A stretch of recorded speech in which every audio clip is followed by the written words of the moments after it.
Northern Ireland, or Tuash Carteran in Irish, is a part of the United Kingdom for the world. But for some people, it is a country, a province, a territory, or a region. Ireland was created in 1921 when it was partitioned by the Government of Ireland Act 1920. Most of the Northern Irelanders back then were Unionists, which means those who wanted to remain within the United Kingdom. But come 1960s, the troubles began. Thousands of shooting incidents and an equal number of bombings later, Northern Ireland remains a heated zone. And a recent political upheaval is set to set the temperatures soaring in the Northern Ireland. Hi and welcome. This is TFI Global, the foreign affairs and geopolitical analysis arm of the TFI Media Group. I am your host Atul Mishra.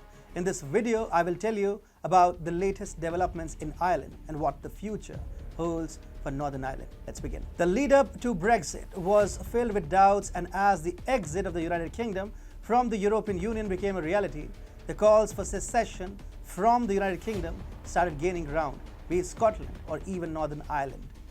The deliberate ignorance of Northern Ireland reflects a broader dismissal of Ireland and its politics in the larger British narrative. This not only stems from a lack of understanding of Anglo-Irish history, but also from a failure to recognize the repercussions that domestic Irish politics can have on the Westminster machinery and the overall unity of the UK. Northern Ireland's main political division is between Unionists who want Northern Ireland to remain part of the United Kingdom and Nationalists who want Northern Ireland to be unified with the Republic of Ireland and become independent of the United Kingdom. The political environment has been really delicate, and since the Brexit, it has become all the more vulnerable.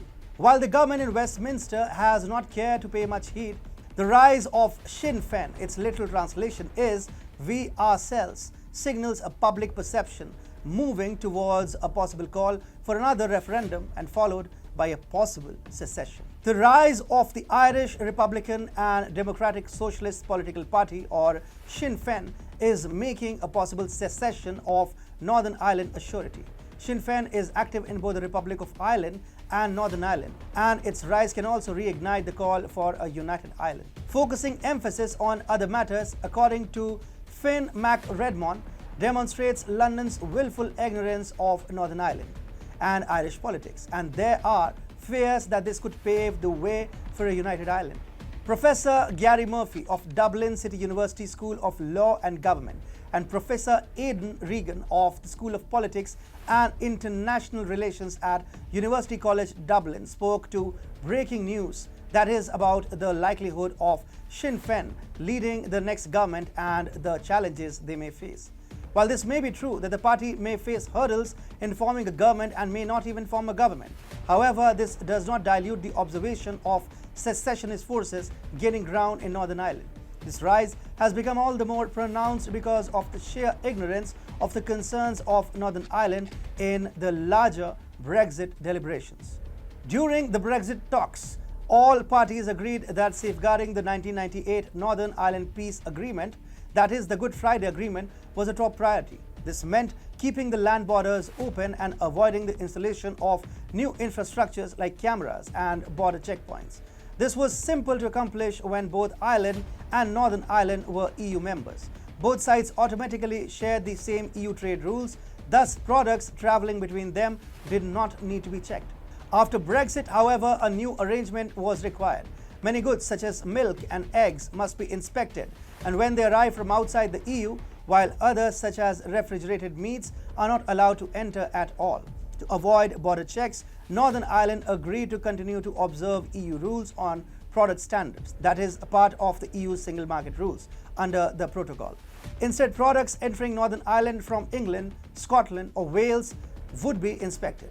Northern Ireland ports are subject to inspections and custom documents must be filled out. This has sparked fears that a new border between Northern Ireland and the rest of the UK would be established in the Irish Sea. The Johnson administration now claims that the agreement was a big compromise on the part of the UK and that the EU is applying it too strictly. Lord Frost, the Brexit minister, has proposed changes to the protocol. They include eliminating customs checks between the United Kingdom and Northern Ireland and relying on businesses to be transparent about their activities. The UK government is ready to trigger Article 16, a literal iron fist approach if it does not secure changes to the protocol. Article 16 allows either side to suspend any part of the agreement that causes economic, societal, or environmental difficulties, making it a literal arm-twisting tactic. These dictatorial decisions will only embolden the secessionist forces even further, and the rise of Sinn Féin as well as the sidelining of the Unionists will make sure that Northern Ireland leaves the United Kingdom in the near future.